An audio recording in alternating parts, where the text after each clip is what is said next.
Now we're live. Okay. There we go. Cool. Alright, sweet. Oh. Okay, technology's being technology. But that's okay. Because technology is our friend. Sometimes technology is our friend. Not usually. But when it is, it's definitely on our side. Let's see, just getting some last tweaks in here because I have my OBS settings set up for when I'm doing Let's Plays, which I've been doing a lot more lately. But I like to have like different settings for when I stream.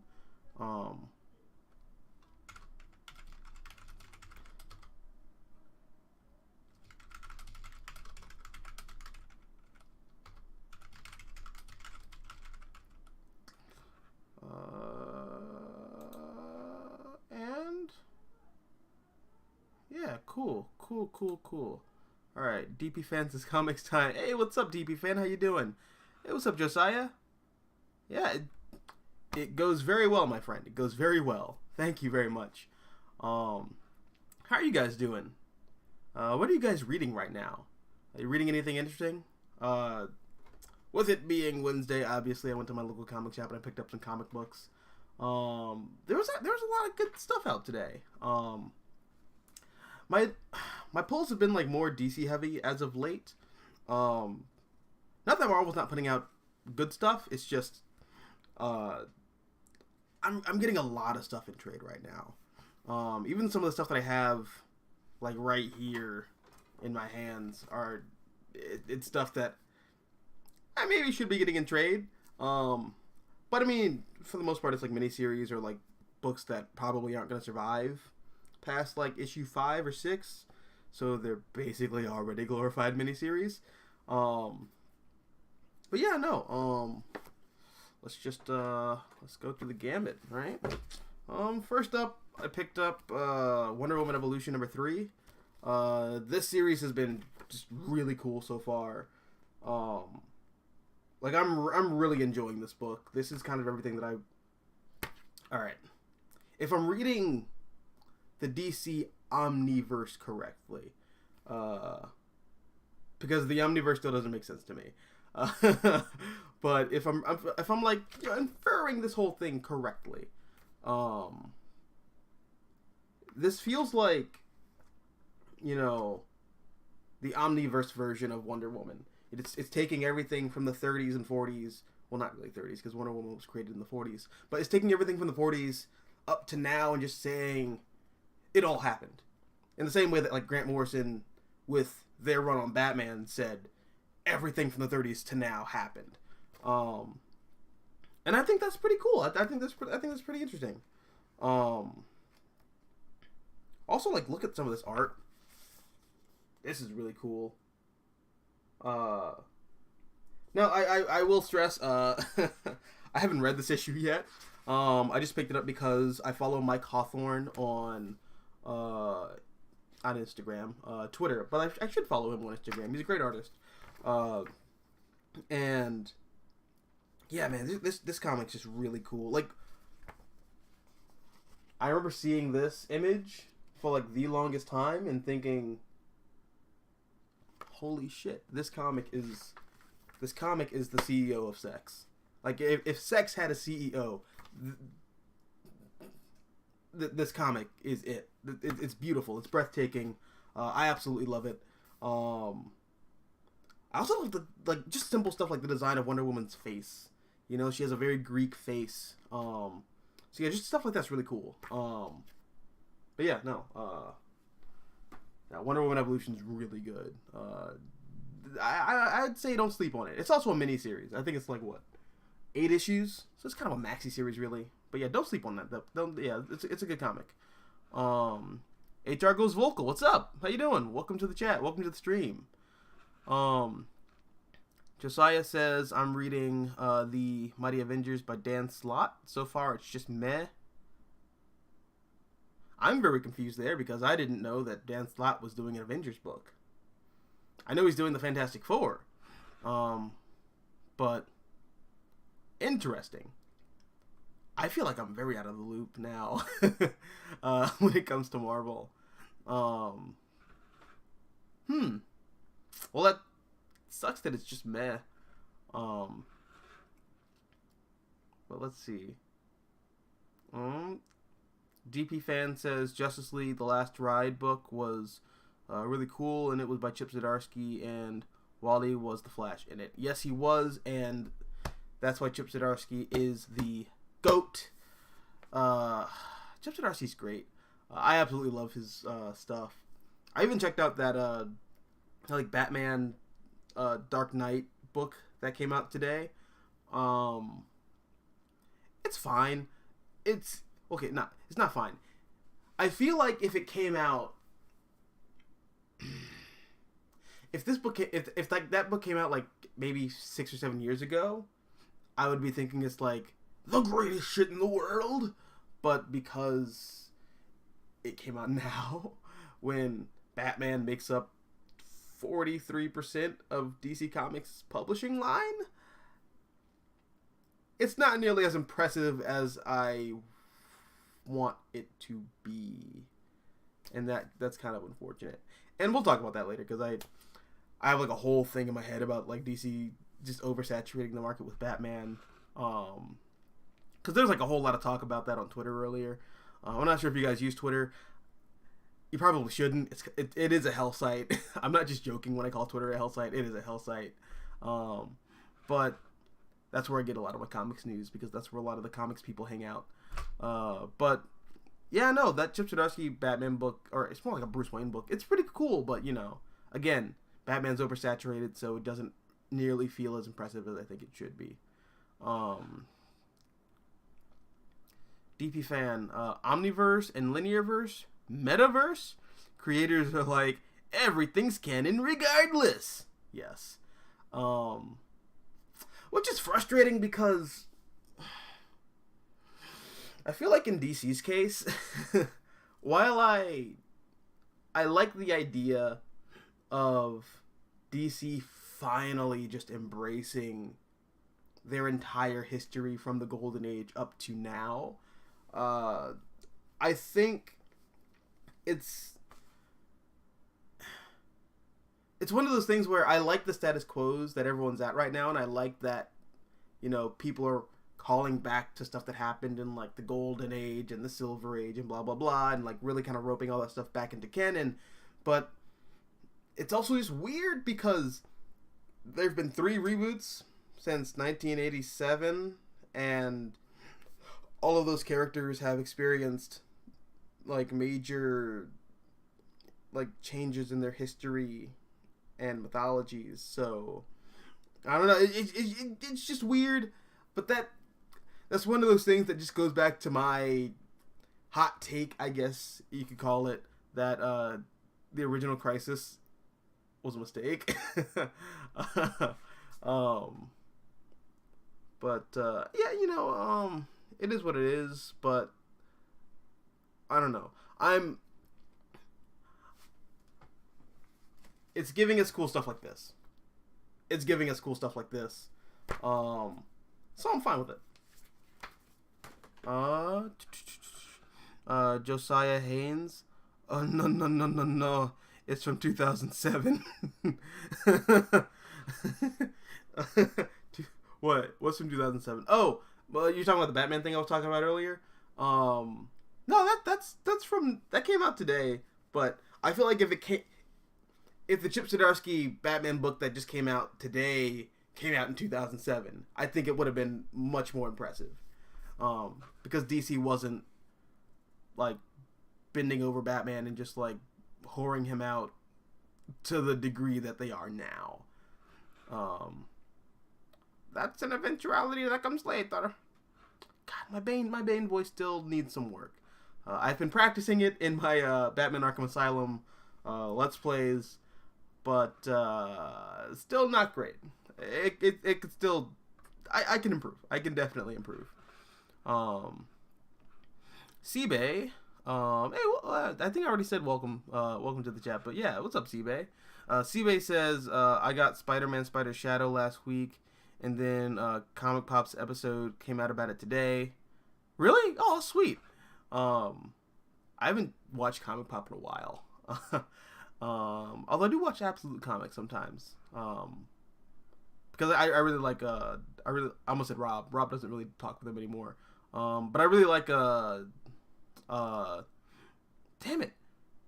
How did I forget Benny's name? Benny. Duh. Damn, wow. But yeah, no, I really like their stuff. So I watch their podcast and whatnot.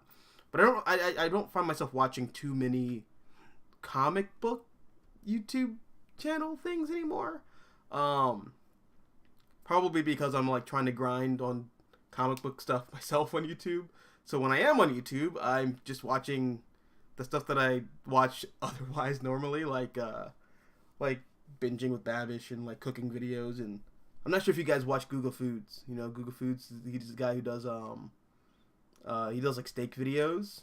He also has like another channel called like Sous Vide Everything, which I disagree with. I don't think everything should be sous vide. Like, but now we're talking about food. We should be talking about comics. And I'm gonna take this off.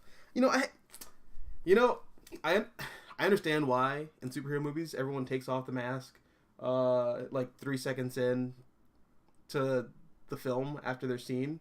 Hats are fucking annoying and constricting and shit. And I can only imagine what wearing like a whole ass like cowl helmet thing does to your psyche. But yeah. Anyways, going back to Seabay's chat comment. You picked up Spider-Man Spider Shadow. That's really cool. Yeah, I should check out that Comic Pop episode. I like their stuff a lot. I think they're really fun. Josiah Haynes says, no, Dan Slott's Mighty Avengers came out in 2007. Oh, well, shit, I'm late.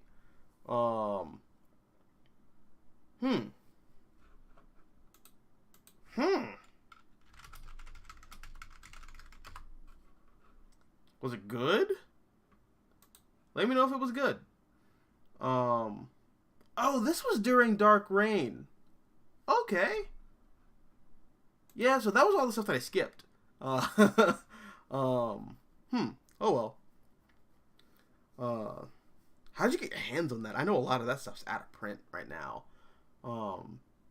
Because Marvel does a whole thing where they only print stuff that they think is, necessary for the sake of, what's going to gel synergy-wise with the MCU. And since the MCU hasn't adapted Dark Reign yet, then, they probably just haven't really not adapted. They haven't really, like, reprinted the Dark Reign era stuff in comics. So that's really cool. Like, nice find. Really cool that you got your hands on that. Speaking of Marvel, though, I also picked up She-Hulk. Because She-Hulk is cool. And this is an issue that I kind of just, like, skimmed through.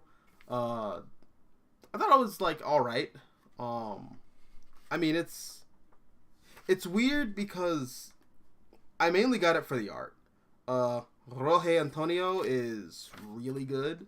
Hold on a second, like, let me find y'all the image that, like, struck me, and I was like, yep, I'm picking this comic up. This one right here. Yeah. Like, as soon as I saw that, I was like, alright, She-Hulk's back. I'm down. I'm down. Rainbow Rowell is a writer who is an interesting choice for She-Hulk. Although I think a more appropriate choice for She-Hulk than she was Runaways. I didn't think that Runaways book was bad. I just didn't think what she wanted to do with the Runaways fit the Runaways. But I think it might work for She-Hulk. I definitely think it might work for She-Hulk. Although I don't know. I think She-Hulk needs like a straight up comedy writer, like someone with great comedic timing. Rainbow Rowell, her comedy is, it's there. She has chops, but I don't know. We'll see how this goes. I'm picking this up because I want to support She-Hulk because I am one of the people who was like just bitching and moaning about Jason Aaron and what he was doing with She-Hulk in the Avengers, where she just was the Hulk. So yeah, no, this is like me just kind of voting with my wallet. You know, I want to see more She-Hulk stuff in comics, so I'm gonna buy a She-Hulk book. Plus, again, it's She-Hulk. I'm not expecting this to be an ongoing book.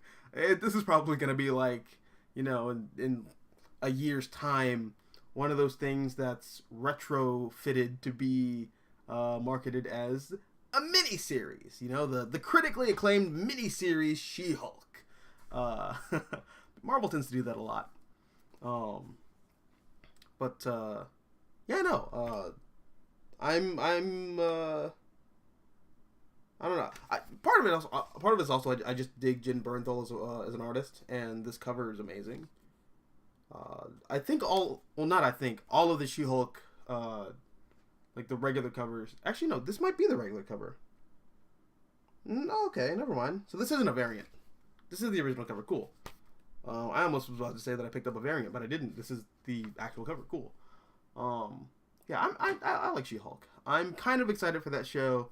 Well, I'm also kind of nervous for that show because the Disney Plus shows haven't been all that great, in my opinion. Like WandaVision was great until it wasn't. Like those last those last 3 episodes, like what? I didn't see Falcon and Winter Soldier, but one of my homies who watched it, and I trust his judgment when it comes to stuff. We have different taste, and we're open with the fact that we have different taste. Just everything he described in it, when he was telling me about the show, he saw my face and he was like, "Yeah, no, you're probably not going to be a fan of it." Then I watched some of the clips, and I was like, "Oh yeah, I'm glad to skip this. This is, I don't know, it's, yeah, it wasn't for me." But like a lot of the MCU stuff just kind of isn't my thing, and I don't say that as like the MCU bad. It's more so I like what the MCU used to be and like was bringing to the table, and then it got really, really popular, and now they're making stuff that I just feel isn't for me. And even when it does kind of feel like it's for me, it turns into something that is more, I don't know, mass market appeal. So yeah, I don't know. More chats. Josiah says there's a complete collection of it. That's cool. I'm glad that got collected. He also goes on to say, I don't really read new comics. LOL, I'm a trade collector. That is smart. that is very smart. Yeah, no. Because I mean, this is cool. I like these, but Jesus, they take up so much space. In fact, I just kind of get to a point where some of them I just pull out of my long box and I'm like, all right, I don't need this. I got the trade of it. I put it on my bookshelf. I don't need it anymore. And I guess that's like kind of a waste of $3.99. But I do still buy a lot of trades. I am a whore for comic book trades. Let's see. DP Fan says, don't want to make a completely new reality instead of making the reboot an actual part of the continuing storyline. Creators call this trope the continuity rebooter. Interesting. I haven't heard that, but I'll take your word for it. And I think that's like kind of that feels like they're making up like okay hold continuity rebooter. What does that even mean?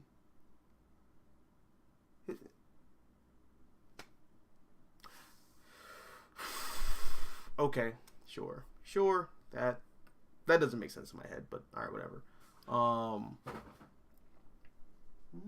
Something fell. Oh well.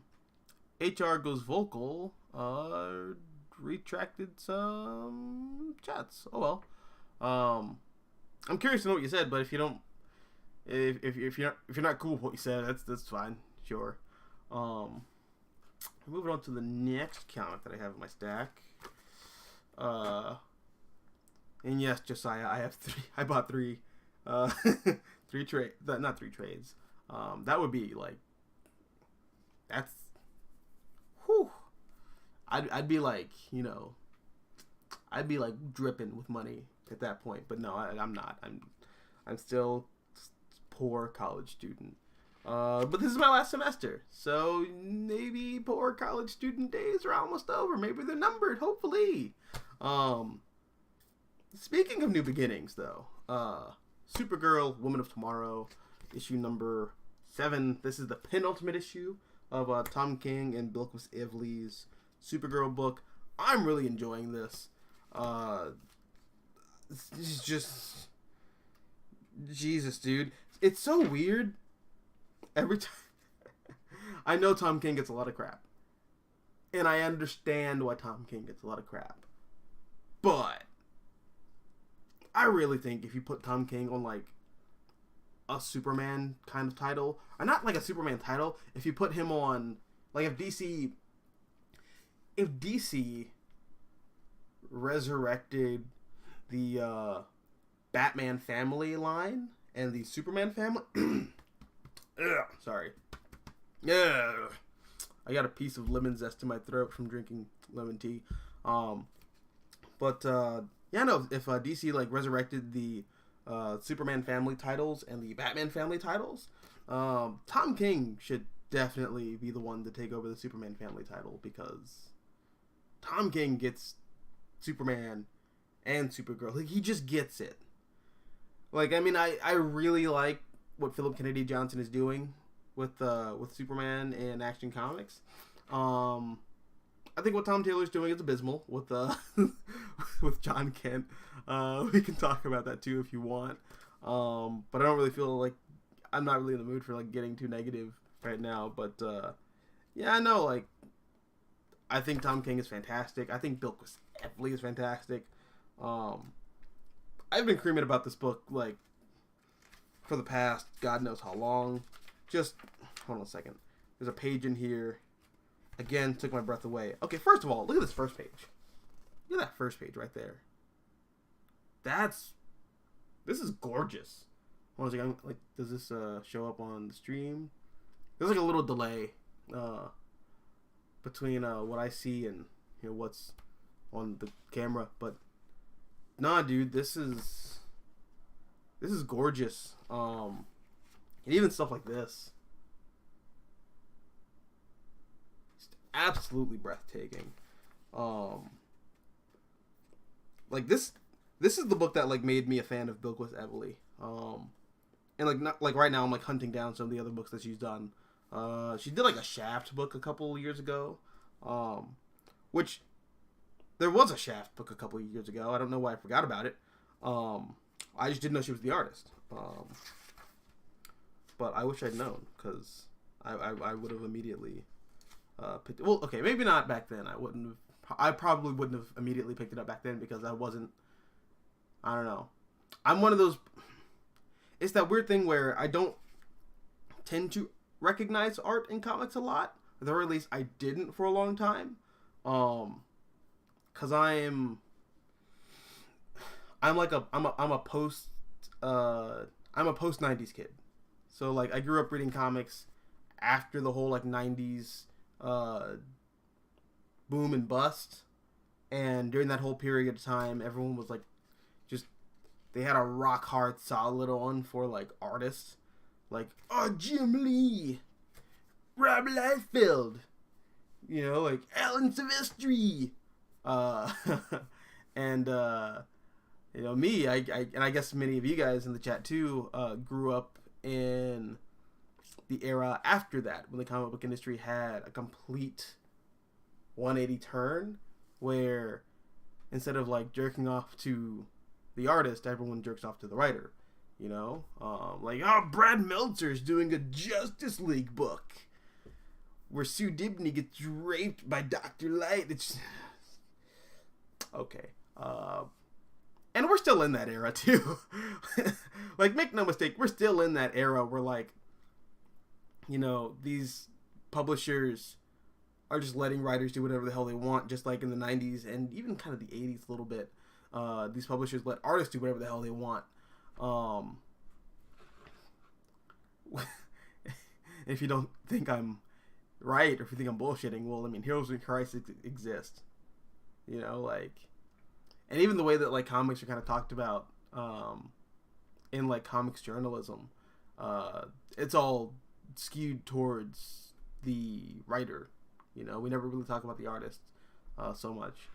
So that's the thing I'm, like, trying to get better at. Like, acknowledge, you know, hey, our artists are a major, like, not just a major, they're kind of like they're the driving force of comics, so you should, their contribution should be acknowledged more heavily. But that's my soapbox rant about you know, artists in comics and comics journalism. But yeah, no, back to Tom King and Bill Evely's Supergirl book. It's great, and you know,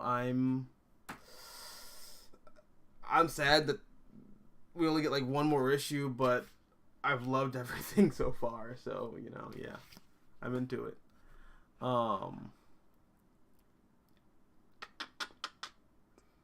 HR goes vocal. I don't know.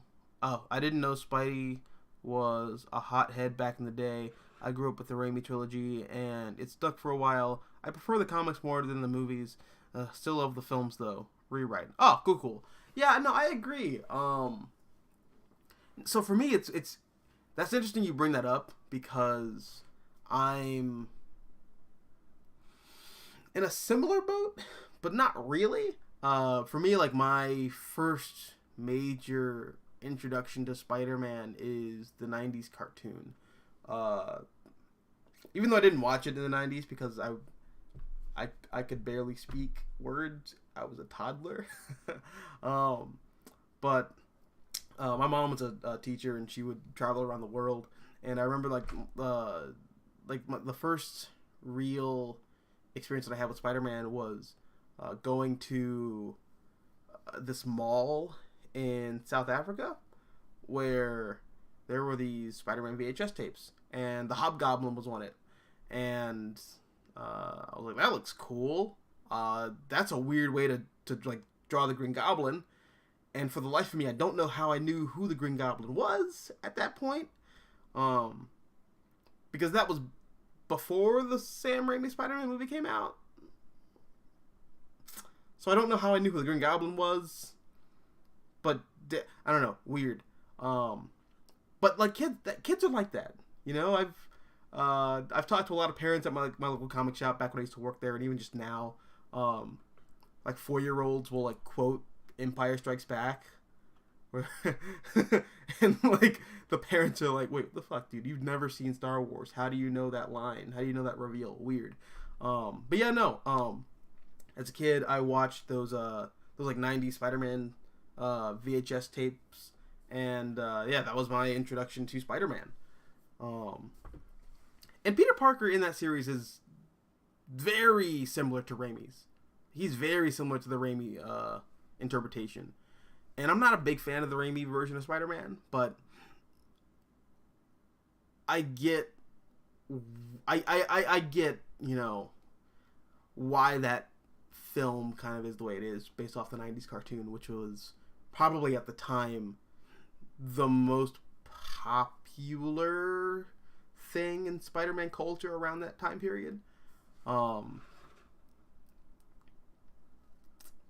yeah, no, Peter Parker is like he's not just a hothead, he's like a dick in the comics. But like he's not like an unsympathetic dick, if that makes sense. The best way that I can describe Peter Parker in the comics is that, okay, Peter is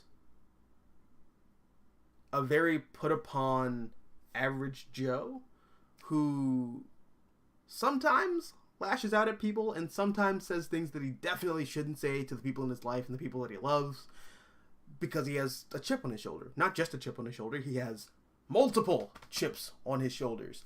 And he sometimes feels like that gives him the excuse to just be a dick to people. And that's part of the reason why I like Spider-Man, or, Peter Parker for that matter, because he's a very relatable character in that sense. And, not like, fuck it, no. I am going to say relatable in the sense that, like, he's kind of a dick in the same way that, like, I'm kind of a dick sometimes, in the same way that I think a lot of people are kind of a dick sometimes. Everybody has those moments where they feel like the world's against me and everything sucks. Therefore, this one time I'm like an asshole to, like, the barista at Starbucks is justified because I'm having a shitty day. Peter Parker is very much like that, and I think that's relatable, and I kind of appreciate that about the character. There's something really interesting and honest in that kind of character. And I think it's kind of unfortunate that that's sort of been lost in recent years. Definitely the past, like, 10, 15 years. Or I guess, wait, no. How long has it been since One More Day? Because I feel like after Straczynski leaves, that style of writing Peter Parker just leaves with him. Peter Parker is a very consistent character from 1962 up to 2007, I want to say, is when One More Day happens. But yeah, like, in that whole, like, block of time, it's like, what, 40-something years? Yeah, Peter Parker is a very consistent character. And it's really cool going back and reading all of those comics and watching Peter's character evolve over time. Like in the 60s with Ditko and Stan Lee, he's very uptight. Like that whole chip on his shoulder thing that I was talking about earlier, he has that in spades. And he takes himself ultra seriously.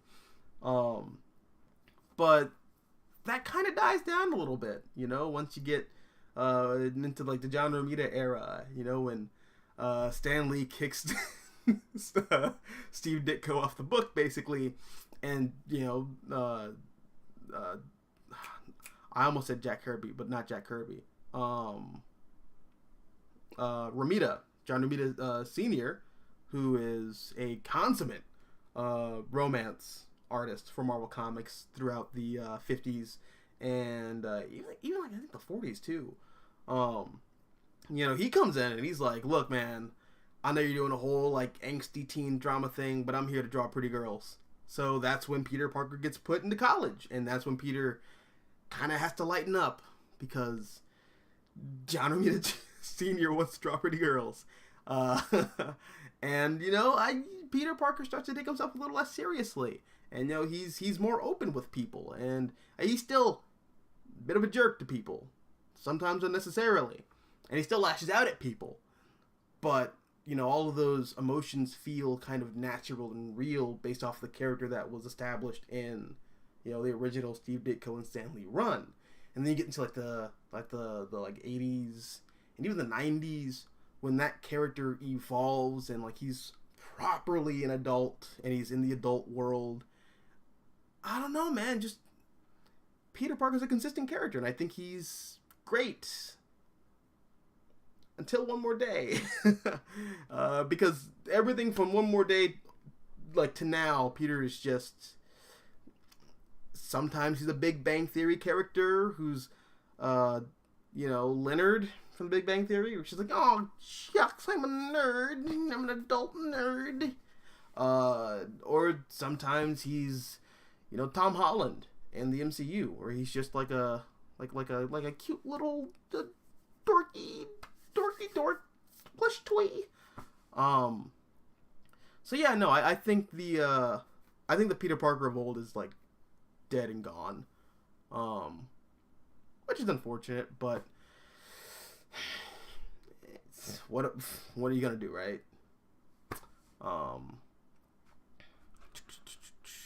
DP fan says amazing art. Yeah, you probably talked about the Supergirl. I agree. Bilquis Evely's amazing. Who's the colorist in this? Actually, I wanna look who the colorist is. The colorist is. This is gonna be one of those things where like the credits are like all the way in the back. Probably is. Watch it be that. Yep, and it was. The colorist is Mathis Lopez. Yeah. Mathis did a great job. Yeah. Breathtaking. Beautiful. HR goes vocal. I'm watching this and typing on my phone. I'm going to switch to my tablet. Oh, sweet. Cool. That's what's up. Also, I see that there are 3 concurrent viewers.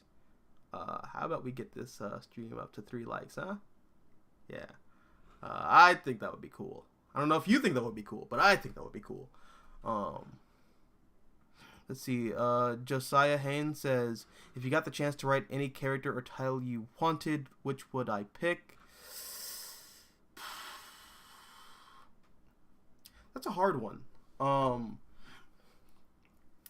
It's weird for me because I have this like pragmatic view of like Marvel and DC to the point where I'm just kind of focusing on like my own creator-owned stuff, but it's a pipe dream. I would absolutely love to write Superman. Superman's a character that I absolutely think is fascinating.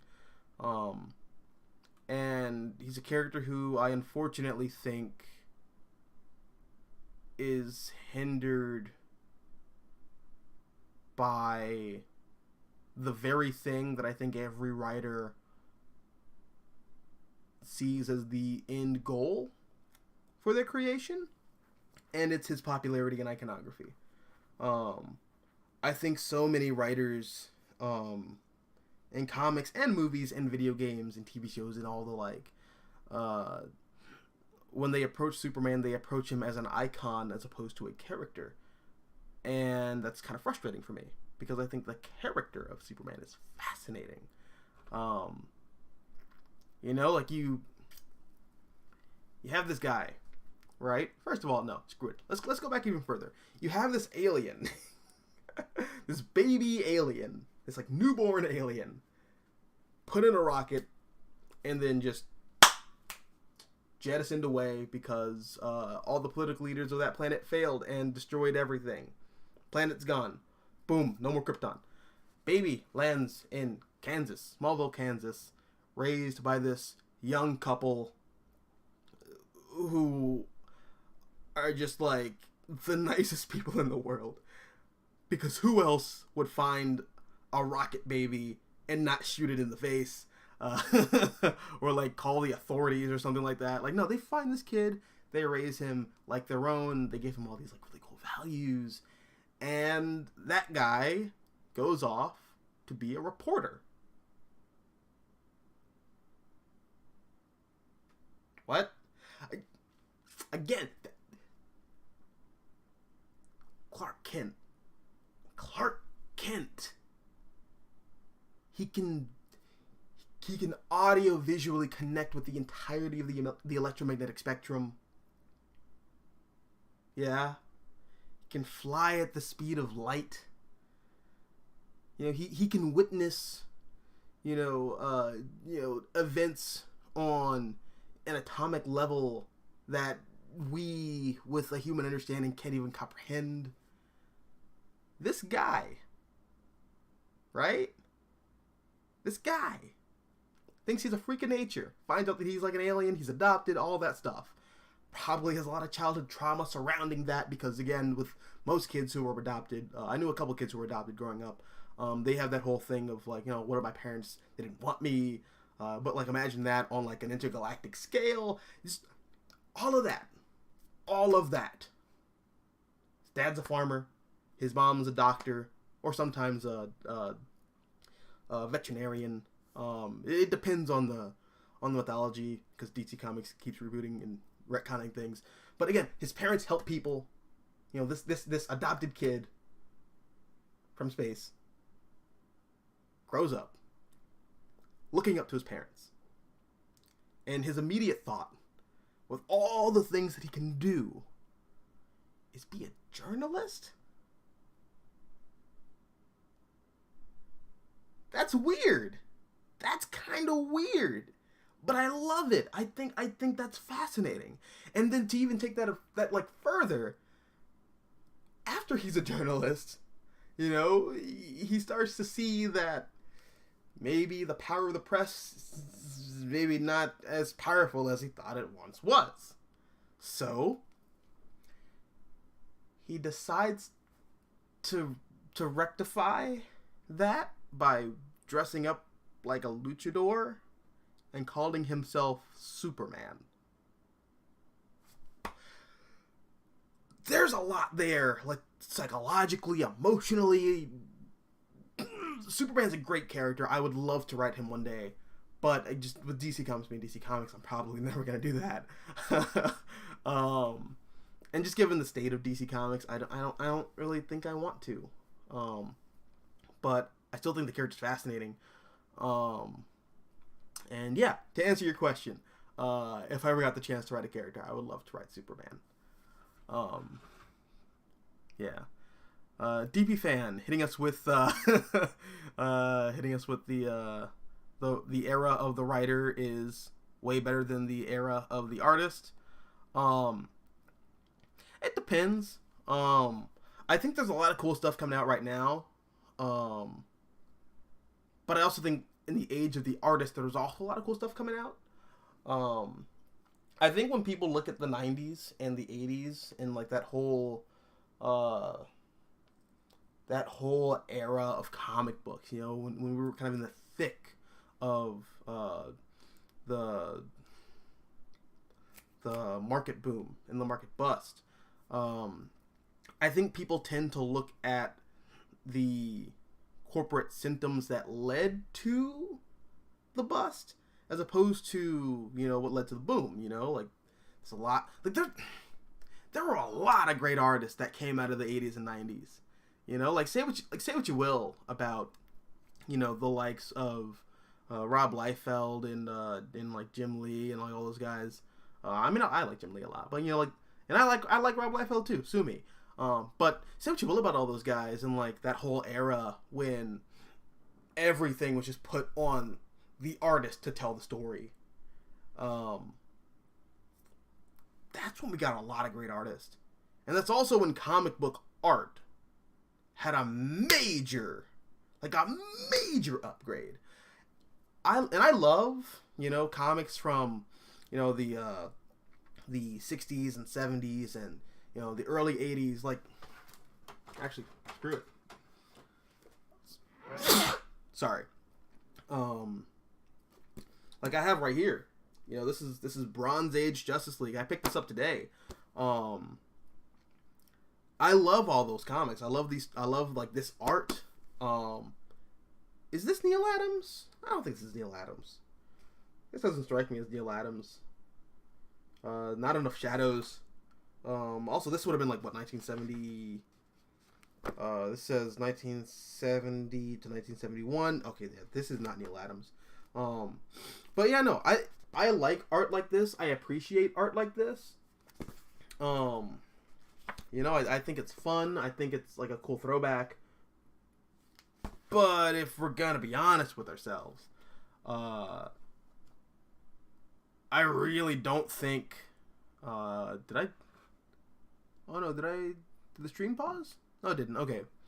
But like, if we're gonna be honest with ourselves, I really don't think that this stuff, like right here, is anywhere near as good as the stuff that we were getting in the 90s. Like, I really want to meet somebody who will like look me dead in the eyes and say that like Justice League comics from the 70s had better art than Howard Porter's run on Justice League with Grant Morrison. I really want to meet that person, just so I can look them in the eyes and tell them that they're wrong. But yeah, no, I don't know. I'm one of those people that like sees artists being just as important as writers, but well, not really just as important. It's weird. It's weird.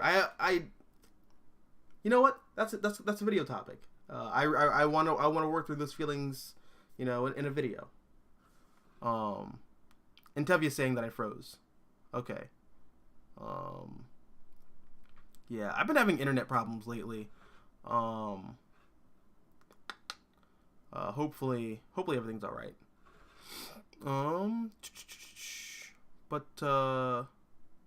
Yeah, I just rambled a lot, so I'm gonna go up in the chat and see what I missed.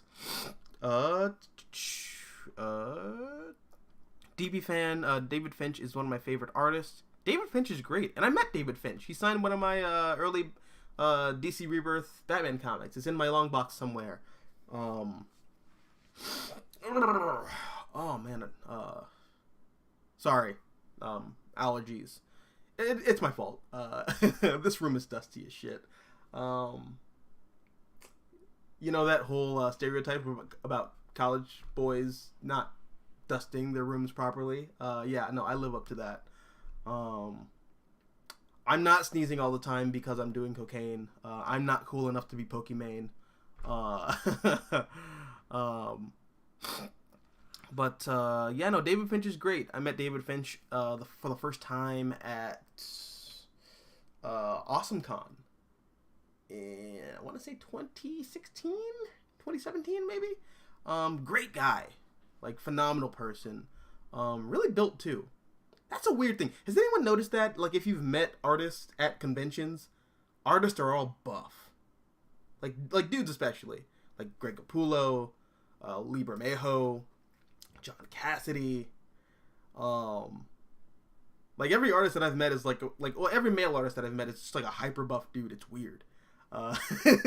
Jorge Jimenez. I haven't met Jorge Jimenez, but like he's also really buff because I follow him on Instagram. That's a weird thing.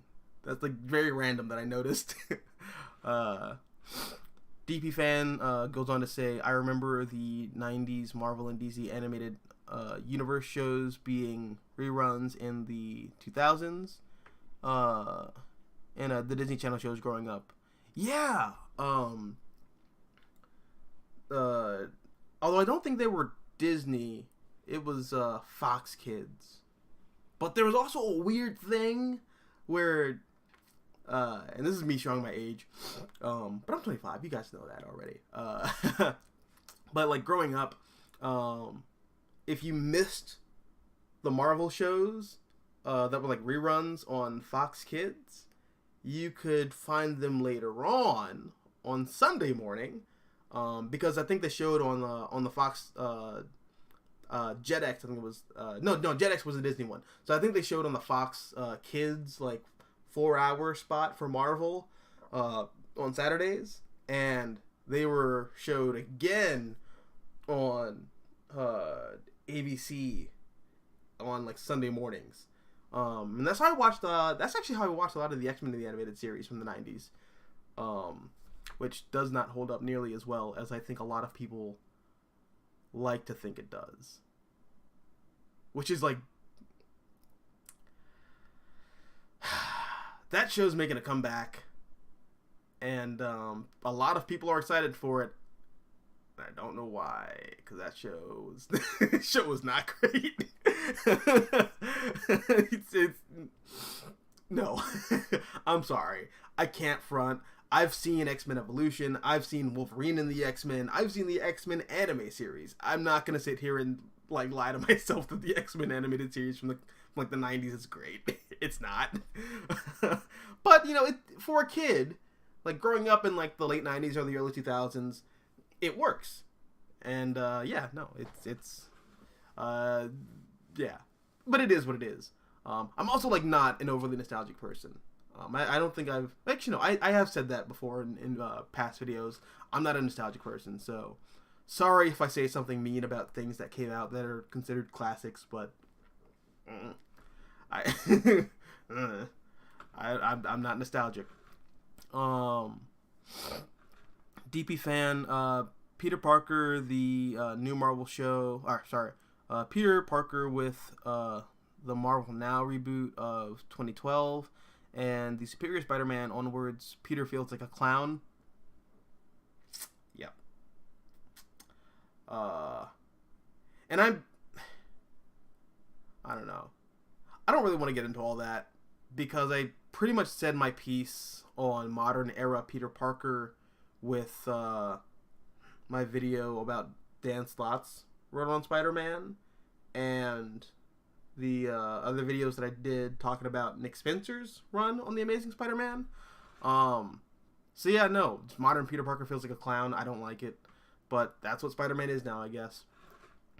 Josiah Haynes says, or I guess asked, which Superman run would you say is the quintessential Superman?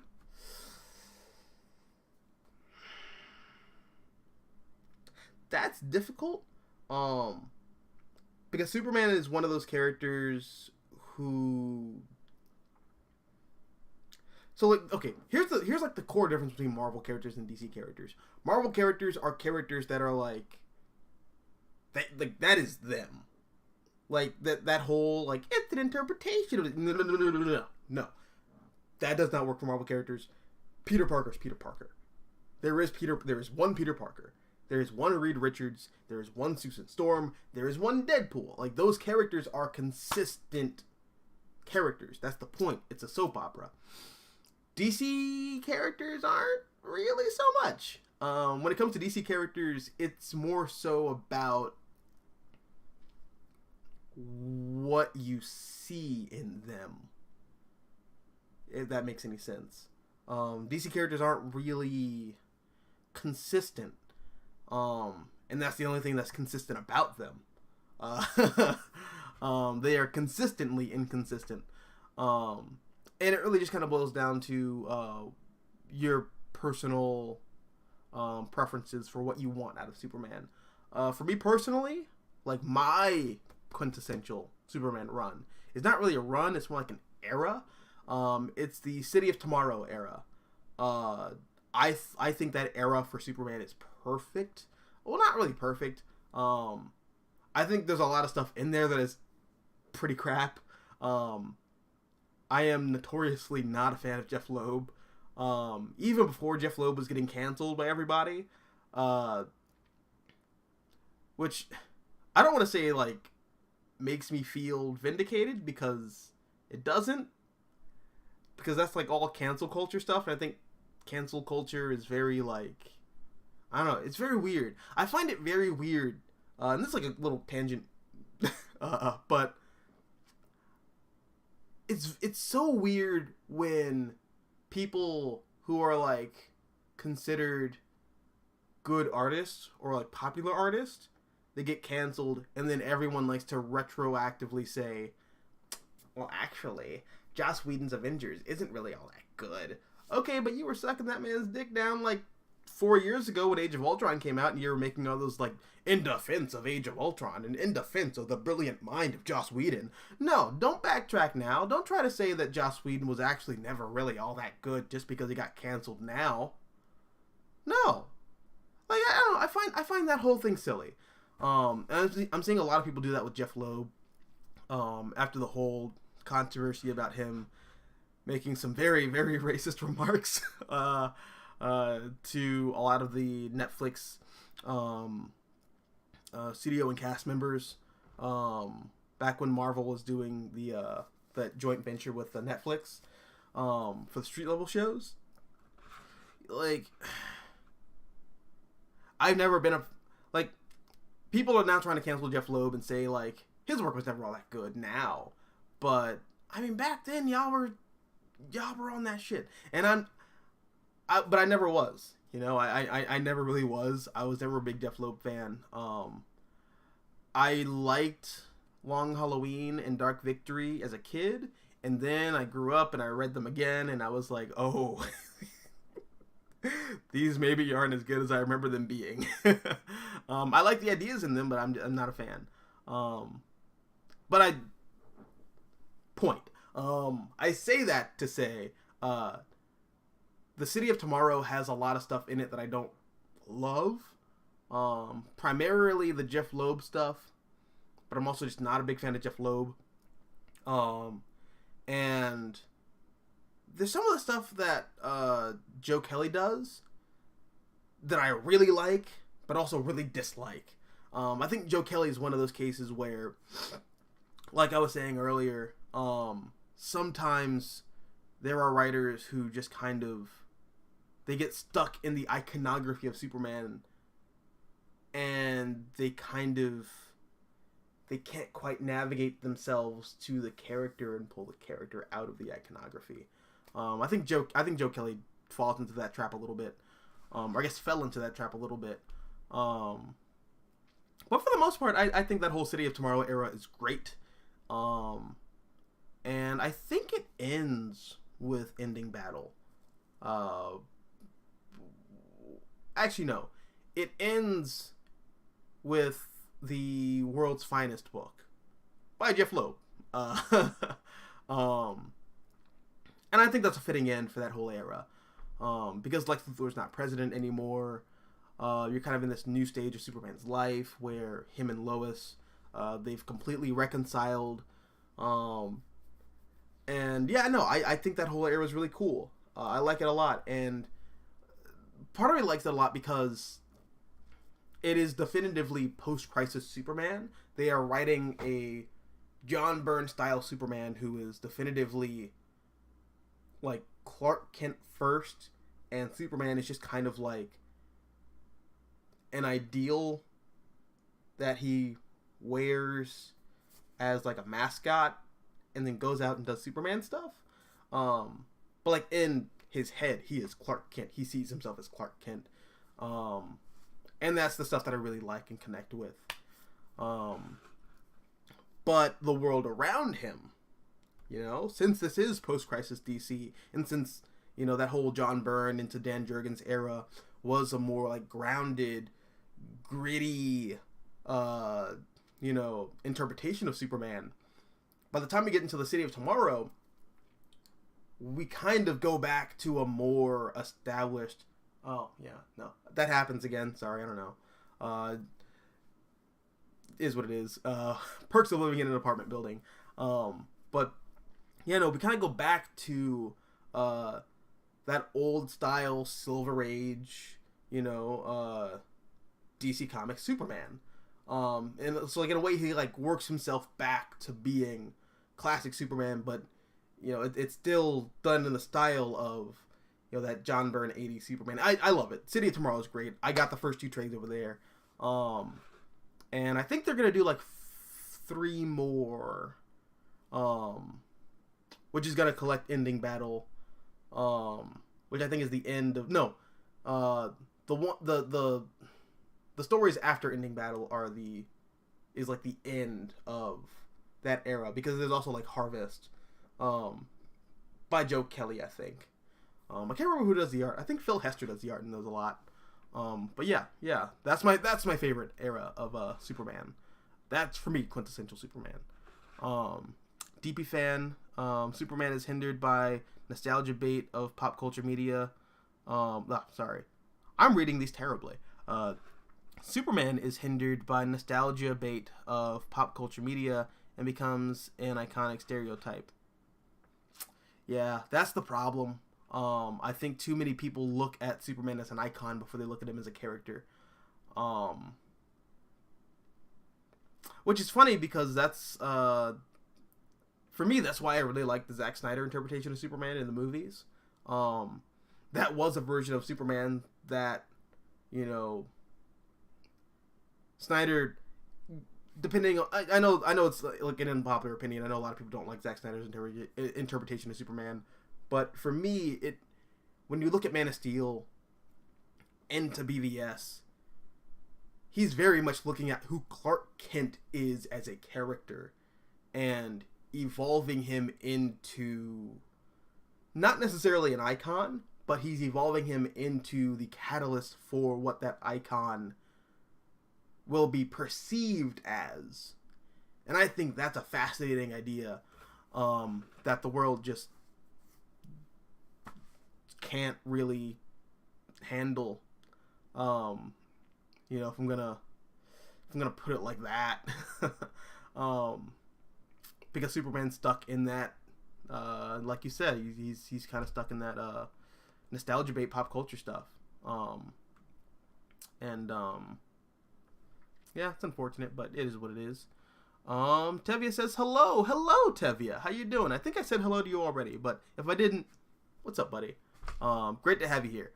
Tevia says, any opinion on Spider-Man Beyond finally ending in April, and do you believe this story is a complete waste of time and filler? Yes, I do, and I didn't read it, so I don't care. I'm just waiting until I'm waiting until the real the real Spider-Man run actually starts to read Spider-Man again. And that's just how I feel about that. DB fan, Clark Kent, the reporter on the streets of Metropolis, trying to bring down corporate organized crime and illegal mad science. Sounds like a cool pitch. Thanks. That's what Superman is. You know, that's why I connected with Superman. That's why I think Superman's fascinating. And a lot of it comes down to, look at his profession. Dude's a journalist. Now, again, regardless of how you might feel about journalism in the real world, with like biased journalism and all that crap,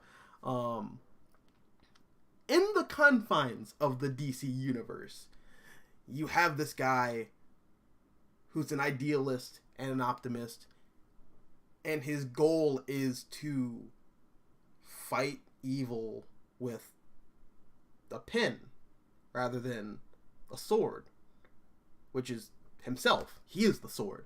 But he gets to a point where he just kind of like, he can't take it anymore because he sees that the pen's not really as mighty as the sword might be, so he just becomes the sword. I think that idea is fascinating, and it's not even really like, it's weird.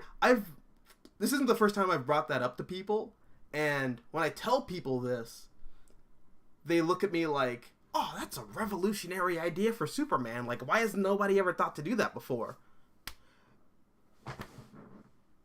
I don't have it up there. They're like buried back behind the other books on my bookshelf. But that's what he was in the Golden Age. That's what Superman was from his very inception. And that's what he was when John Byrne reintroduced the character in the 80s. And I think that whole idea of Clark the journalist gets lost because, again, I feel like I'm often like ragging or like giving a lot of shit to like the Donner films and Christopher Reeve, which I don't want that to be the takeaway. I love those films. I think they are, like, Superman 1 and Superman 2 is a beautiful duology that is, in a lot of ways, the ultimate biblical epic. Or I guess for the time that you could do, technology-wise and whatnot. But just storytelling-wise, that's a biblical epic, and it's glorious, and I love it to death. But there's also a lot of people who grew up on those movies who are writing for DC Comics right now, and have been writing for DC Comics for the past, 10, 15 years, who were really influenced by those films, working on Superman, and it's very evident that they were very influenced by those films, because the journalism side of Clark Kent is not present. Which is the case in those films. You know, like, why is Clark Kent a journalist in the Donner films? Because he is in the comics, and we're adapting comics. So, I don't know. That's frustrating. But thank you for saying it's a cool pitch. I appreciate it. IC Nibizuki. Hey, what's up, IC Nibizuki? How you doing? IC Nibizuki says, Doc Ock having an interest in Aunt May in the comics always weirded me out. It does, but this is a pretty big but. But again, J-Lo size but I think it works because Spider-Man is a soap opera. Or at the very least, Spider-Man used to be a soap opera. So having like weird outlandish stuff like that kind of works in my mind because Spider-Man is supposed to be... I'm not sure if you guys ever watched like Days of Our Lives or, you know, like old telenovelas with like your grandma or like The Neighborhood, Abuela. But yeah, no, like that's what Spider-Man kind of is and supposed to be. So like having Doc Ock fall in love with Aunt May totally works within that context. I think it totally worked at least. And Tevia's responding to DP fan. Tevia says the stream froze. Yeah, I'm having some internet problems. That's why a lot of these Arkham Asylum videos are... I want to do the ones that are like an hour and a half long or 2 hours, but just I don't think I can because I don't think I have the bandwidth for it. And that's also why I've had a lot of hard time, or I guess like I've had a lot of hardship trying to like stream games. But that's like a thing I'm trying to like figure out how to circumnavigate. You know, with the technology that I have on hand. But yeah, deep fan there. Okay. Tevia says, any opinion on the Justice League getting killed off this April? Yeah, it's dumb. It's really dumb. I think I know why they're doing it. You know, this feels like one of those things where they're doing this because it's the 30th anniversary of the death of Superman. So what's bigger than the death of Superman? The death of the Justice League as a whole. I think that's going to be a shit show. I don't think this is going to be the great success that they think it's going to be. Because just in like a... Who is this going to appeal to? Who is going to think this is cool? You know? Like, normies and casual fans of, like, geek culture and shit like that, they're not gonna care. It's not gonna rope them in. It's not gonna wrangle them about. And, you know, people who are already in the thick of reading comics, because we have a heroin addiction, a glorified heroin addiction to comics. You know, like, we look at this shit and we see it for the stunt that it is, so we just don't care for the most part. So I don't know what DC's trying to do with the death of the Justice League. I think that's silly, and I think it's going to fail. And I think they're gonna learn the wrong lesson from that failure.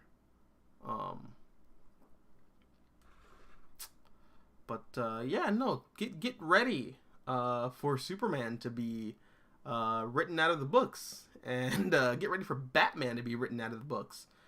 But not really, because there's like also 8 million other out of continuity Batman comics that are coming, so you know, you're not really gonna be losing Batman. But everyone else you gotta be losing. Which is weird because like half the characters on the Justice League that are active right now on that roster just came back from the dead, or just came back from being memory holed by continuity. Like, bro, we just got Wally West back as the Flash, and you're going to kill him? We just got Wonder Woman back, and you're going to kill her. I'm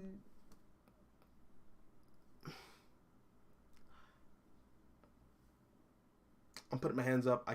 No. DC's frustrating. DC's really weird and frustrating. I love DC. I mean, I love Marvel too. But like, I love DC. It's a weird thing. Like, Marvel, I love their characters, but DC, I am in love with the DC universe. But that love is toxic, and it's like it's an abusive relationship. And I just don't... Marvel, for all their misgivings and like all the like the dumb crap they pull, with their editing, and whatnot, at least there's like a weird internal logic to it. With DC, there is no internal logic. It's just, I don't even want to say that it feels like they're throwing stuff at the wall. I feel like they're like doing a weird 8th dimensional chess with all of us, and they're like, no, this is gonna be cool, because like 5G is actually going to be the Flashpoint Batman book, which you guys keep saying you don't want a Flashpoint continuation, but we're actually going to give you some more Flashpoint. And you know, you say you don't like the fact that John Kent was aged up, but that's why we're going to make him Superman. It's like, what? I don't. And that's why I feel like they can't possibly be throwing things at the wall, because the things that they're doing are just so counterintuitive that there has to be a weird logic to it that I'm not getting. Like, there has to be some logic to it, and I just don't see it. But DC is just weird, and loving them is pain. Loving DC is absolute pain.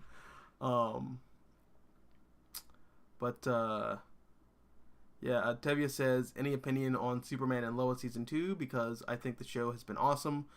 Superman and Lois is really cool. Although it's, so I noticed it in watching the first episode of season 2. I get why people love it, because it's a great character drama for Clark Kent and his family. But at the end of the day, it just feels too small. And I hate saying that. But there's like no other way to phrase it. I'm not a size queen, I swear. But no, like the scale feels too small for Superman. If anything, Superman and Lois feels like what I would want from, oh, that was my phone. But Superman and Lois feels like the type of superhero show that I would want from Spider-Man. You know, because with Spider-Man, the whole appeal for Spider-Man, at least for me, wow. But the whole appeal of Spider-Man is that it's not really a superhero book. You know, Spider-Man is a soap opera. You know, you're following the life and times of Peter Parker and his supporting cast, and all that superhero shit's going on in the background. You know, like, it's not even really all that important. What you're really there for is the drama between, you know, oh, well, Peter and MJ, will they, won't they? I don't know. But let's find out. Anyways, here's Peter dressing up in his onesie and fighting the Spot. And that conflict is going to give him a life lesson that he's going to learn and take that into his life as Peter Parker, and then resolve whatever conflict Peter Parker's facing at that moment. You know, that's the appeal of Spider-Man. You know, it's the character drama first, and the superhero stuff's in the background. With Superman, it's the opposite. You know, like, that's not to say that I don't care about Clark Kent and his relationship with Lois and his relationship with his mom, and, you know, the people of Smallville and Metropolis. I think that stuff's cool. But I'm here to see Superman punch robots into space and, like, knock down 8 buildings in the process. That's what I'm really there for. You know, like, Superman should be this, like, biblical epic. You know, it should be metal. It should be cool. It should be, like, awe-inspiring on the eyes. And there's character stuff in the background. You know? But this show does the opposite. And it just feels weird to me, you know? Like, it feels very small scale and intimate, and that's fine. It's a very well-written show. It's a very well-acted show. The guys who play Superman's sons, Jordan and Jonathan, they're really good actors. Yeah, no, it's just, it feels very small in scale and scope compared to what I want from Superman content. And again, I hate saying that because they're doing the best they can with the budget they have, but it just, I don't know. But I'm glad a lot of people like it. And it feels nice to have Superman content that everyone can just kind of, unanimously say, I like that. Feels good to like have that for once. Oh no, I scrolled down too far.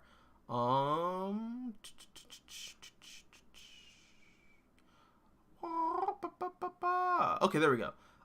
Josiah Haynes says X-Men Evolution still slaps. It does, like an abusive father on Veterans Day. You better believe it. That show's amazing. Tevia says I was never a fan of Dan Slott Spider-Man and Doc Ock being I was never a fan of Dan Slott Spider-Man and Doc Ock being Spider-Man made no sense to me. Yeah, it made sense to me. It's Kraven's Last Hunt, but like dumber. So, I just didn't think it was all that great. But again, I see why a lot of people liked it. And I don't think I've talked about this before, but I understand, even though I don't like Dan Slott's run on Spider-Man, and this is the thing where I was talking about with like, DC making no sense to me with their internal logic, but Marvel, even if I don't like what they're doing, there's an internal logic there. Dan Slott being on Spider-Man for as long as he was, I personally don't like that Dan Slott run at all. Well, not at all. There's some stuff there that's good. He was on the book for 10 years. There was, of course, going to be at least one or two things that I liked. But yeah, no, like that whole... I didn't like it, but I get why Marvel kept him on that book for so long. It sold pretty consistently well, and, there were a lot of comic book normies and casuals who were introduced to Spider-Man under the Dan Slott era, and it built an audience. It really built an audience, and a lot of that audience was people, not just like, normies who were like, baby's first comic, but a lot of it was people who dipped from comics after the Clone Saga and just didn't look back, and then they come back, like 15, 20 years later, and they're like, hey, what's going on with Spider-Man now? He works for a think tank and is now fighting giant kaiju in the middle of the multiverse because Spider-Man's Jesus. Okay, cool. So again, I didn't like it, but I get the logic there. I get Marvel's internal logic behind, keeping Dan Slott on Spider-Man for so long. And I get why people like the Dan Slott stuff. I really do. Even though it's not my thing personally. I see Nibizuki says, or asks, I question how people side with Magneto, like the man is genocidal. Why not go with the bald, peaceful telepath? That's interesting. And that's something that I think... This is why I love Marvel. There's so much nuance there. Because you can say the same thing for people in the real world. How many people, watched Black Panther and said, you know what? Michael B. Jordan's character was right. We should have a race war. And, because black people in America are marginalized and treated like garbage. So yeah, let's start a race war. Let's subjugate the people who subjugated us. I get that, and it's a thing that happens in the real world a lot. That's something that I understand, and I don't agree with it, but it's a train of thought that I think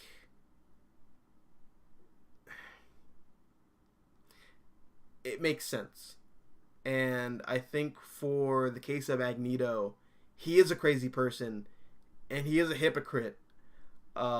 which Grant Morrison details in their magnificent run on the X-Men, which I talked about in my retrospective for Morrison and Quietly's X-Men, or New X-Men, as it were. Yeah, no, I think all that's fascinating. There's a lot of nuance there. And the unfortunate reality is when people are angry, when people feel like their voices aren't being heard in a social or political sense, they get violent. And they don't want to hear anything about peace or, nuance or, let's stop and talk this out. They don't want to hear that. They want to throw a brick at somebody's head. And that's why a lot of people, particularly mutants in the Marvel Universe, side with Magneto. And that's why I think the nuance behind that whole dynamic is great. I think it's fascinating. But in a level-headed way. In like a level-headed, like, outside-looking game perspective. Yeah, Magneto's a fucking crazy person. Why do people like Magneto? I get it. No, I totally get it.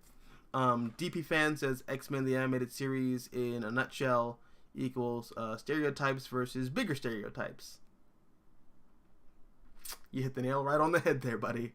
Tevia, X-Men Evolution was freaking great. Yes, it was. Tevia also goes on to say cancel culture needs to go away. I think it does too. I really hope that it does sooner rather than later, and I think it will sooner rather than later, because I'm seeing a lot of people really start to like the reality of what cancel culture is and is turned into is starting to hit people like a sack of bricks. They're really starting to wake up and go like, this is dumb. This is really dumb. So the more people kind of wake up to that, which is like, ever increasing, it feels like I'm seeing, the faster cancel culture is going to go away. DP Fan says Jeff Loeb went insane after his teenage son died of cancer. Yeah, well, I wouldn't say insane, but he definitely felt grief, and I don't want to get into all that because I don't have children, and I don't know the man personally, so I'm not gonna unpack all that. But that's a tragedy that like no parent should have to suffer. I don't have kids, but I can only imagine like outliving your child. That's like the worst feeling in the world. DP Fan goes on to say cancel culture is the hypocrite saga. Yep. Yes, it is. Yes, it is.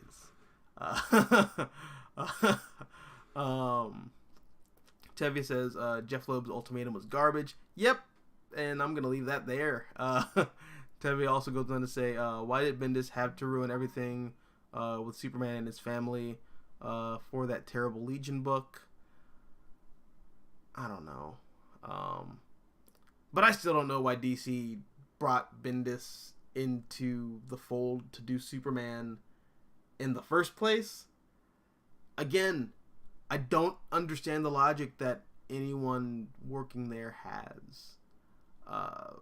Because Peter Tomasi and Patrick Gleason's run on Superman, as well as the Dan Jurgens run with, I think, Brett Booth, that was a great era, and those books were, like, selling. And I don't mean that in, like, a bias, like, like a confirmation bias kind of way, like, yeah, I liked it, therefore it was selling very well. No, those books are actually worth selling very, very well. Because I was working at a comic book store at this point in time. But, you look at the numbers. I think they're still up on Comic-Con. It got to a point at the peak of the Tomasi Gleason era in particular, where the Superman title, for the first time in 30 years, right? First time, 30 years, was in the top 10. The top 10. First time. 30 years. what was the thing that brought the sales down? When DC started putting advertisements in their books saying Bendis was coming with the Superman header. That's when sales started to dip. That's when people started to abandon ship. Because Bendis was at a career lull. You know, like... And I know people like to defend him and say, like, oh, Jessica Jones, you know, Alias, that was an amazing book, you know, and, you know, Daredevil, you know, that was it's like probably one of the best runs on Daredevil ever. You know, you can't forget Ultimate Spider-Man, you know, Ultimate Spider-Man's revolutionary. Yeah, okay. But name me something that's come out in the past, like, 10 years that Bendis has done that's on that level. Oh, sorry, my phone. You know, you can't. You can't. So, again, I don't know why Bendis was brought into DC at that point in time, and DC thought it was going to be a great idea to kick Tomasi and Gleason off the Superman title in favor of Bendis. That's just weird to me. But again, 8th dimensional chess. I'm just not smart enough to get it. Tevye says, any opinion on Flashpoint Beyond being announced and Jeff Johns returning to DC Comics? I talked about that earlier, although I didn't talk about the Jeff Johns thing.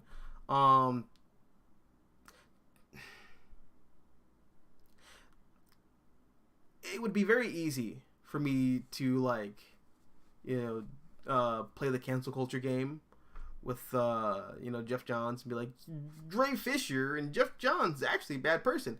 But I'm not really going to do that. Because I think if these past, like, 2 or 3 years have been any indication based off, like, all the receipts that people have of people and, like, all the tea that's been spilled on social media about creators and BarCon and all that stuff. There's a lot of creators in the comics industry who are basically just like Jeff Johns and just like Warren Ellis and just like that guy who co-created Spider-Gwen and just like all these other people who are getting canceled, like Jeff Loeb. Like there's a lot of people in comics who are just like that. A lot of them. So, you know, nobody's squeaky clean in this industry. And that's why I'm just not going to get into that whole, like, you know, that whole discourse about, like, canceling creators, because I think that's kind of silly anyways. But Jeff Johns coming back to do a Flashpoint book, that's stupid. Especially after he spent, like, 2 years hyping up Doomsday Clock, which is basically his apology for making Flashpoint in the first place. Really dumb. I don't get it. But that's what DC thinks is going to sell. And they're going to do the thing. So, oh well. Tevye says, it drives me crazy that nobody does Clark Kent and Lois Lane and John Kent as his 10-year-old little self. As his little 10-year-old self be journalists, because that story could be tons of fun. Yeah, and they were tons of fun. You know, I was reading Action Comics. That was the more, like, journalistic side of Superman as a dad. I thought that stuff was cool, but, you know, apparently DC didn't think it was cool, so that's why we don't have it anymore.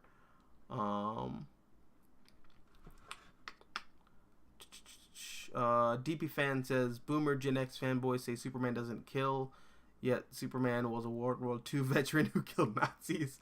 John Byrne's Supergirl saga and Jerry Ordway's Exile story arc tackled him killing with consequences. Yeah, they did.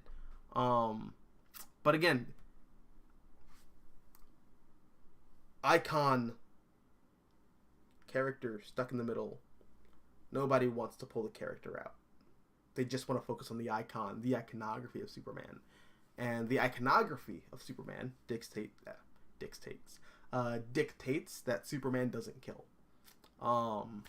And that's that. And there's no nuance beyond that at all. So I don't agree with that. But I guess I can make a whole video about that someday too. When I get finished with the other videos that I'm working on right now. Actually, the next video that I'm working on, that should drop either tomorrow or the day after tomorrow, which I guess would be Friday, is a video about Batgirl. I'm doing not just Batgirl, Barbara Gordon. I'm doing a whole video about Barbara Gordon. And then after that, I'm doing a video about Miles Morales and whether or not, not really whether or not Peter and Miles can coexist. It's more so about the problem with Miles being seen as the lesser Spider-Man and like the divide between the comics side of the Marvel fandom and the pop culture side of the Marvel fandom, and how when it comes to like Miles Morales, they're kind of like butting heads. So I think that's fascinating. But yeah, no, I could definitely talk about Superman and like how he's crippled by his iconography at some point. That definitely sounds like a video that I want to do. Tevia says, or asks, who do you think will be the sole survivor of the Justice League? Probably Zatanna. I don't know. Zatanna, maybe? That's all I got.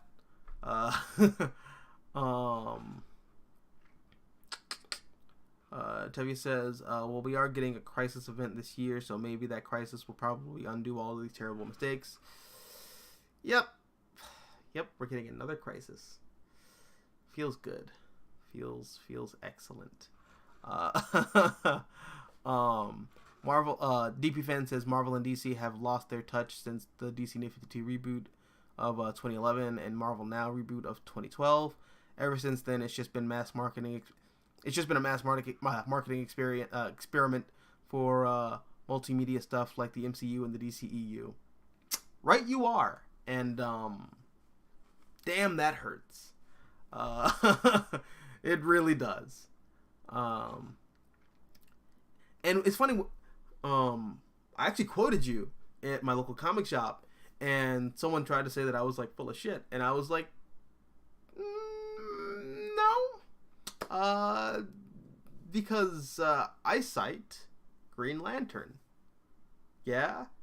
Anybody else here remember when Green Lantern was like the S tier character for DC Comics, to the point where he was in promotional images for the Justice League front and center? Remember that?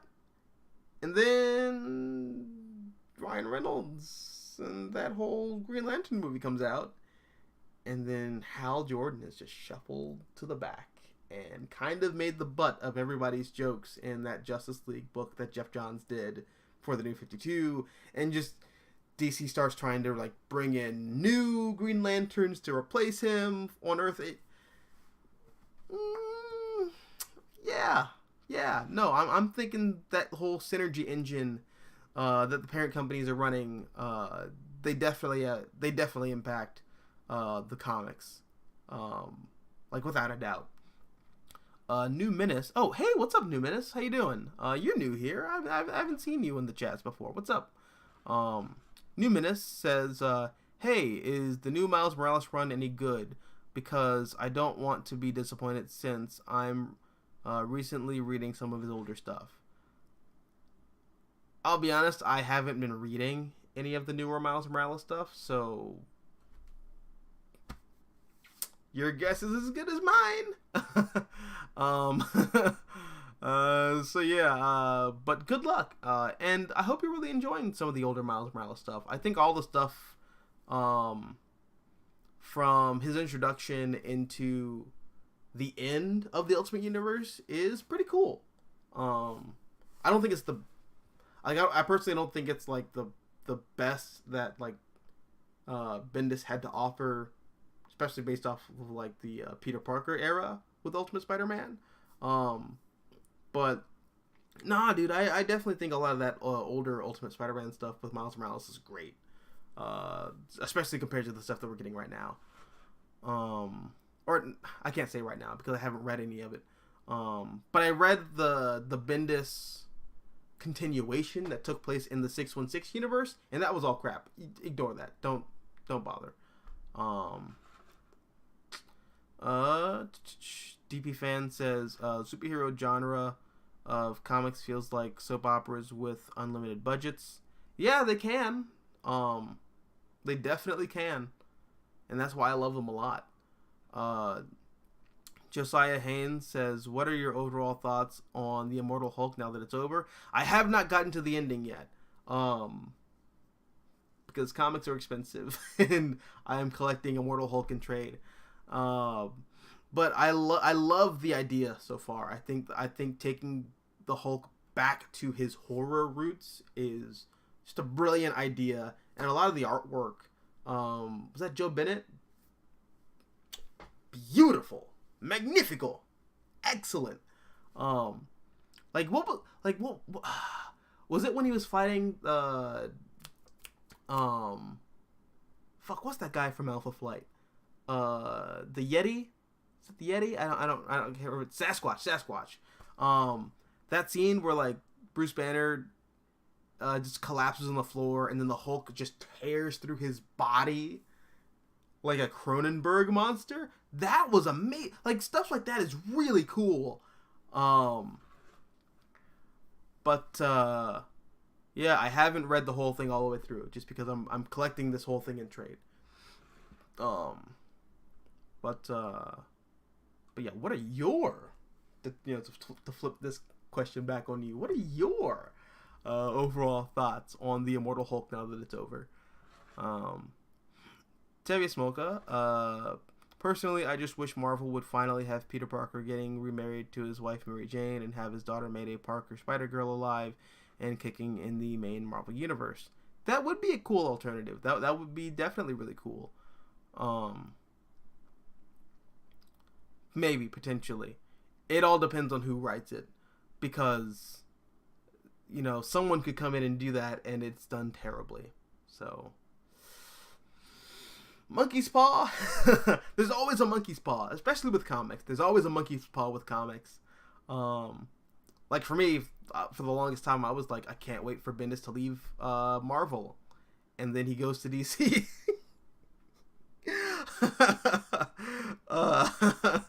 So monkey's paw. There's always a monkey's paw with comics. So just be careful what you wish for. Or for example, when I was all like, because I'm a big Doctor Strange fan. I love Doctor Strange. For the longest time, I was like, God, please, just let there be some cool Doctor Strange content in the comics. And then Marvel, they double down on Doctor Strange once he becomes a viable character for the Marvel Cinematic Universe franchise. And now all of it's crap. So... we got more Doctor Strange content, but I don't like it. So, monkey's paw. Be careful what you wish for. Tevye says, I miss JMS on Spider-Man because he made Peter Parker an adult. I don't think JMS made Peter Parker an adult. I think Peter Parker being an adult starts in the 80s. I think under like Tom DeFalco and JMD Mateus, definitely, like all that 80s stuff. Christopher Priest. Peter Parker becomes an adult in the 80s, but JMS made it's okay. Now it kind of gets into like semantics. I feel like Peter Parker was a young adult in the 80s and the 90s, but JMS makes Peter like a 30-year-old doomer. Like that is like a grown man. Like, the doomer memes? Like the dude like with the beanie and the hoodie and like he has a cigarette and he's got like the stubble. That's what JMS turned Peter Parker into. He turned Peter Parker into like a 30-something who is suffering an existential crisis because he's 30 and he's still running around doing the same thing he was doing when he was 15. I think that's fascinating, and I think that's great, and I think that is very uncomfortably relatable. I think the JMS era was great, and I wish that tone and style of characterization of Peter Parker was continued. Instead, Marvel opted to turn Peter Parker into Leonard from The Big Bang Theory, which I have already told you how I feel about that. So, you know, yeah. Yeah, say, yeah. And I'm gonna answer a couple more questions in the chat, and then I'm gonna peace out because it's 12:11 in the morning, and we've been going for about an hour and 40 minutes. So yeah, I'm gonna wrap this up a little bit. So, DP Fan says Deadpool. Oh, not Deadpool. Dan Slott Spidey run from 2010 to 2012 had a couple of good moments, small great moments, and the rest was pure mediocrity. But it completely went off the rails with Superior Spider-Man. I agree. Not New Ways to Die. What was that one where J. Jonah Jameson's new wife died? Is that Matters of Life and Death? I think so. I think Matters of Life and Death is really good. And I think some of the stories, I think like a lot of the one-shots that Dan Slott did for Spider-Man are great. Like that final issue that he does, I think like issue 801. That's really great. I think that was fantastic. Dan Slott is he's really good when he does Spider-Man one-shots, but when he does like Spider-Man story arcs, not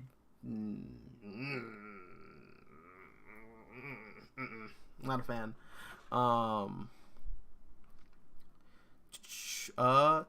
Now that the Hickman run on the X-Men is over, I'm wondering, how do you feel about that run as a whole? Because personally, for me, I was disappointed that he never got to finish his story. Hickman's X-Men feels like Zack Snyder's like trilogy for Justice League. It's just a major case of blue balls.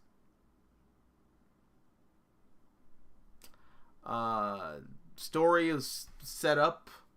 You know, you were going to go places with it, and then mommy and daddy corporate face just said, nope, we're going to take this from you, and we're going to give this thing over to other people over here that, you know, I don't care about their vision for what your vision was. Like, yeah, no, I don't care. No. Not a fan. Of Hickman being yanked off of the X-Men, and oh well, them's comics though. You know, this isn't anything new. You know, same thing happened with JMS when he was working on Thor. In fact, JMS rage quits Thor and just goes to DC and more or less finishes his Thor run with Superman, which was not great. But yeah, no, this thing just happens in comics. So, you know, that's just one of the painful caveats to being a comic book reader, or more accurately, one of the painful caveats of being a fan of big to like Marvel DC corporate content. DP Fan says JMS Spider-Man run, 3 strikes and he's out. Spider Totem Saga, Sins Past in 1 more day, plus Skin Deep. Yeah, I know with Sins Past, editorial didn't want Gwen's kids to be Peter's kids, etc. But he shouldn't have done that at all. I can see that perspective, but I have a different perspective on it. But I'm still kind of like formulating my thoughts on all of that because I actually am working on a JMS Spider-Man video. I've actually been working on a JMS Spider-Man video for a while now, but I wanted to kind of like take all of my thoughts and scale them down because the original script that I wrote is like, it's gonna result in like a 40-minute video. and I don't feel like editing a 40-minute video's worth of content when I can easily, just take all of those feelings and thoughts and just like, they can snip some of this and snip some of that and make this a more digestible 15-minute video. And I know that I can do that because I did that with my Grant Morrison and Frank Quietly X-Men retrospective, because that was originally like an 8-page like script, which was no doubt going to be like a 30 or 40-minute video, and I was able to get it down to like, I think like 10 or 12. So that's what I'm doing with my Spider-Man JMS retrospective. But yeah, no, I get why you think it's garbage, but I have a read on it that I think it's pretty cool and interesting. Tevia says Bendis's Civil War 2 was garbage. Preaching to the choir, buddy.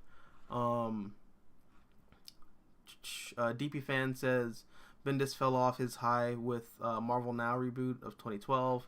Ever since then, he's been mediocre to bad. Yeah. He's had high points here and there, I feel. I definitely think that Defenders was pretty good. That felt like the book that Bendis wanted to do for a long time, but just never got the chance to. And there are moments in his X-Men tenure that I think are pretty alright.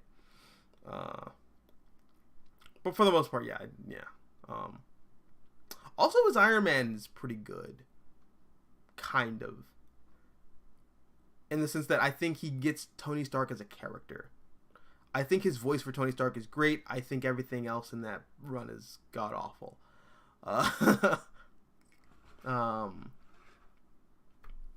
Let's see.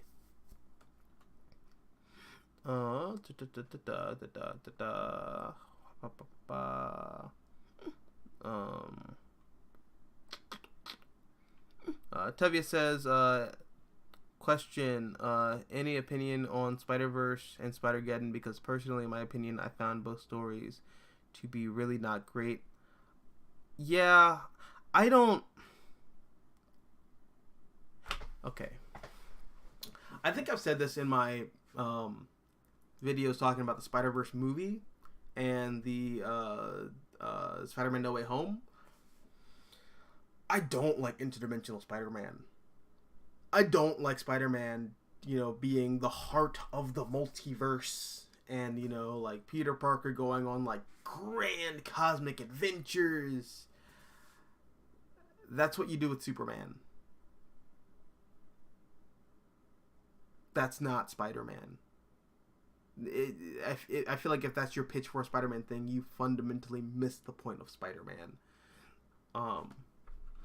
So yeah, that's not a fan. And I didn't read Spider-Geddon. I read Spider-Verse because that's back when I was still in like that mindset of, even if I hate it, I have to read it to know what's happening. Which I'm not in that mindset anymore. So, that's I feel like I've been a lot happier since then. Like I know a lot of Superman fans just like foaming at the mouth because of Bendis and like everything that Tom Taylor's doing. But I'm fine because I'm not reading any of that shit. I didn't read anything past the first like 6 issues of Bendis's Superman title, and I read the first issue. I read the first 2 issues of Tom Taylor's Son of Kal-El. After that, I was like, nope. I don't have to read everything. I don't. I really don't. And I've been far happier ever since I had that mentality. Just like I didn't read James Tynion's run on Batman. I just nope. Nope. And I am happy. I'm happy as a clam.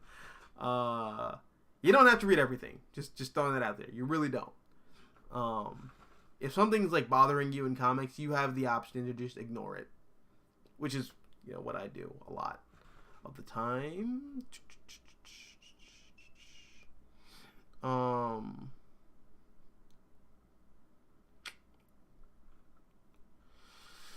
Tevia, question. Any opinion on? Oh no, I already did that. Josiah. Josiah responded to my question. I absolutely love Immortal Hulk. It felt like a Swamp Thing story. Interesting comparison. Very interesting comparison. That's cool. You're tickling my pickle right now. You're getting me. You're getting me pretty excited and hot and ready to read some Immortal Hulk and drop an absurd amount of money on these trades. Which I think that whole run's collected now. So yeah, no, I'm alright, I'm gonna go nuts on that. And I'm gonna blame you. I'm gonna blame you for that too. When I can't afford my school bucks this semester, it's your fault. Yeah, no. DP Fan says, letting the creators go nuts on these Marvel and DC characters without editorial. Could it work? I don't know. On the one hand, part of me wants to say yes, but on the other hand, part of me wants to say that's a terrible idea.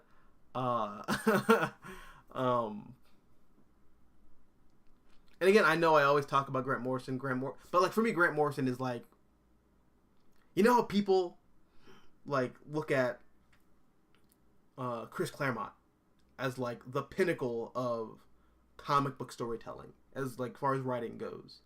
That's how I feel about Grant Morrison. So like Grant Morrison's like my the standard that I judge everybody else by, kind of, which is, as a writer myself, I know that's very unfair to do, but just unconsciously I do that. So I don't know what to tell you there, but I feel like Grant Morrison's a great example of why editorial is sometimes necessary.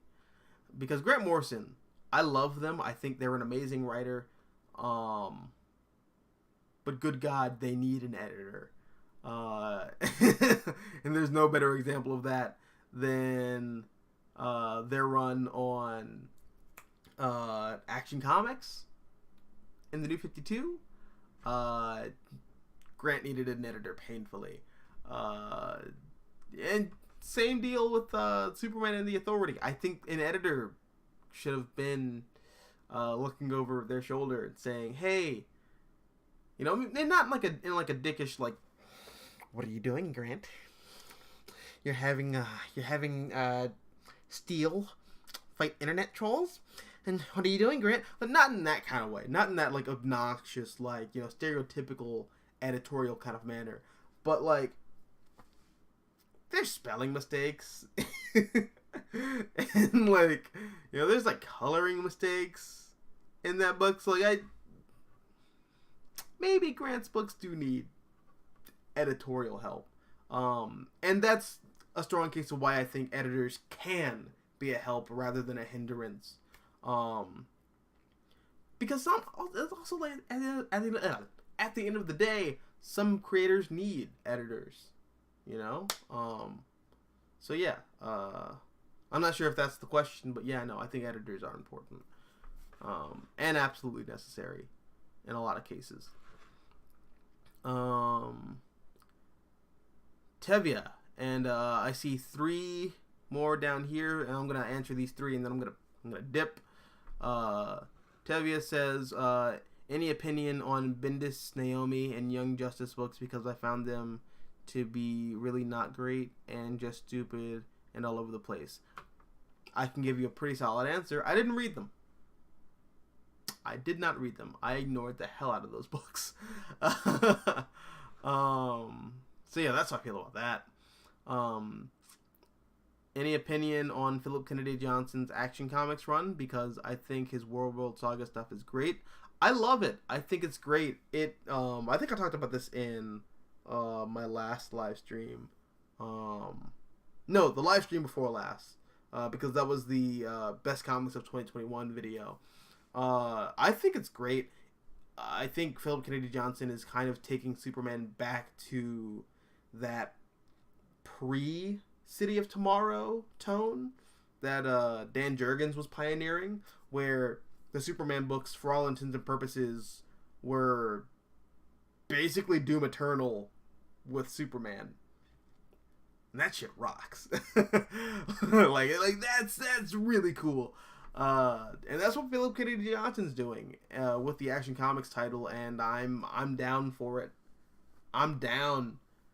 And I think like the artist that Johnson was working with on The Last God, I didn't read The Last God. I'm not a fantasy guy, but I heard it was really good.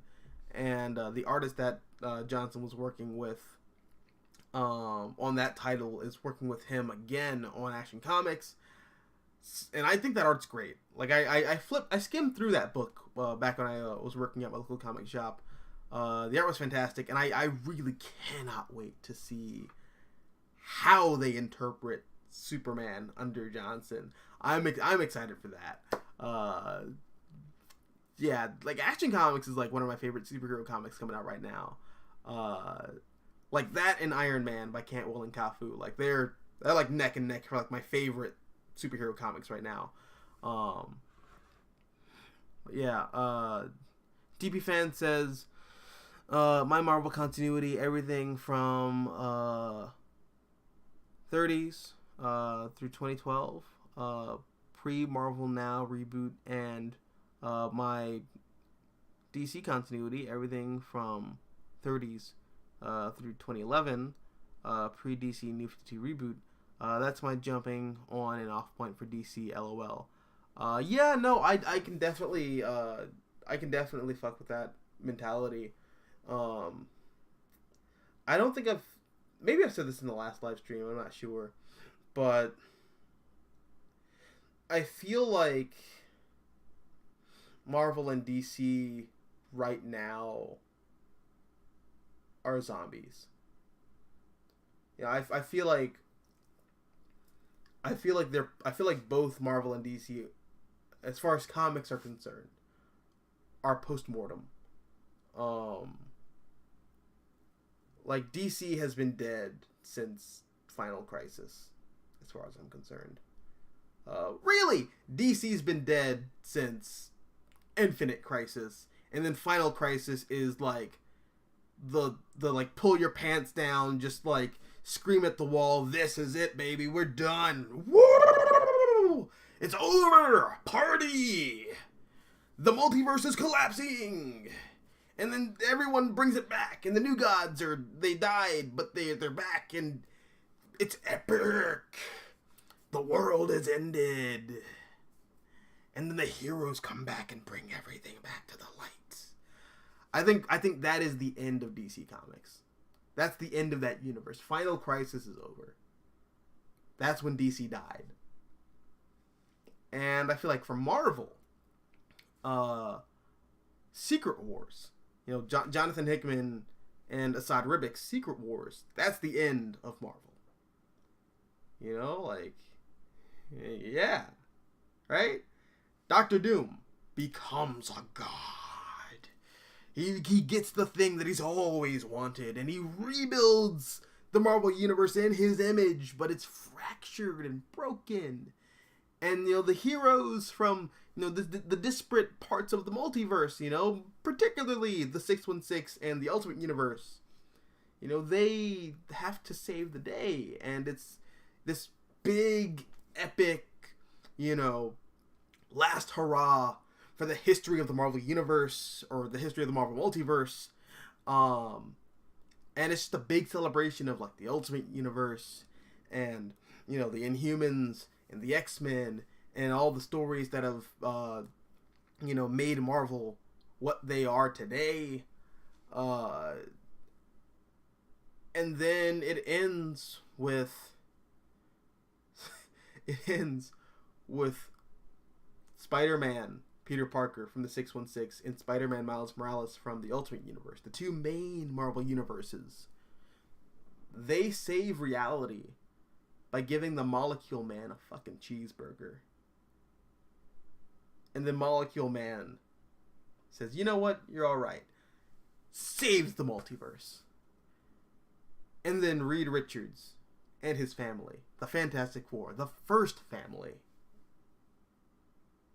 they go out and they rehabilitate the multiverse after Doctor Doom's whole like battle world thing fell apart.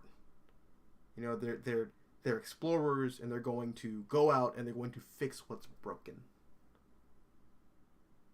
Meanwhile, Doctor Doom, right, the ultimate supervillain, the ultimate big bad for the Marvel Universe, he stands on the balcony of his castle in Latveria, and his face is healed. And he laughs, and there's that caption that says, you know, everything lives, which is the inversion of the saying that Reed Richards has in the Illuminati, where he says everything dies.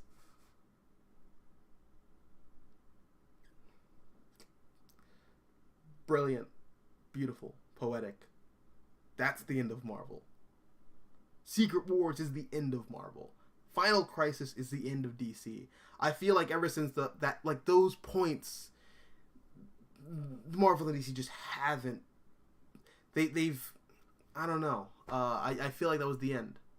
I legitimately feel like that was the end. And that's not to say that I don't like a lot of the stuff that's coming out now. You know, I like I said, I love Christopher Cantwell and Cafu's Iron Man. You know, I love Philip Kennedy Johnson's run on Action Comics. I think that stuff's fantastic. I think that stuff's very beautiful. You know, I'm reading Supergirl Woman of Tomorrow. That's in my title pull list.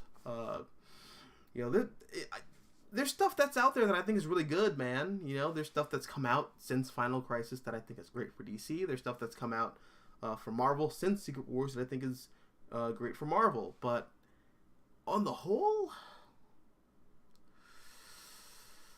yeah, I'm thinking Marvel and DC they're post-mortem. I think they're dead, and the unfortunate part is I don't think they've realized it yet.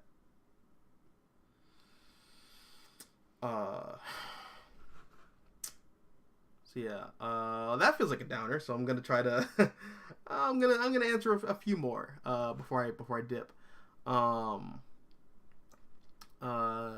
Numinous says, hey, me again. Anyways, thank you for your honesty, since I wanted a genuine answer rather than some racist idiot or blind fanboy answer. Happy to oblige, man. Again, you say you're going through like all the classic Miles Morales tales from the Ultimate Universe. Yeah, go for it. I hope you're really enjoying that stuff. I remember liking a lot of that stuff as it was coming out. Again, didn't think it was as great as the previous Ultimate Universe stuff, but even before you get to Miles, I think all of the stuff after Ultimatum, that whole Ultimate Comics, Ultimate Spider-Man era, that Bendis does with Dave LaFuente doing the art, I feel like that is when the quality of that book just kind of starts to decline. And then it levels out when Miles Morales is introduced.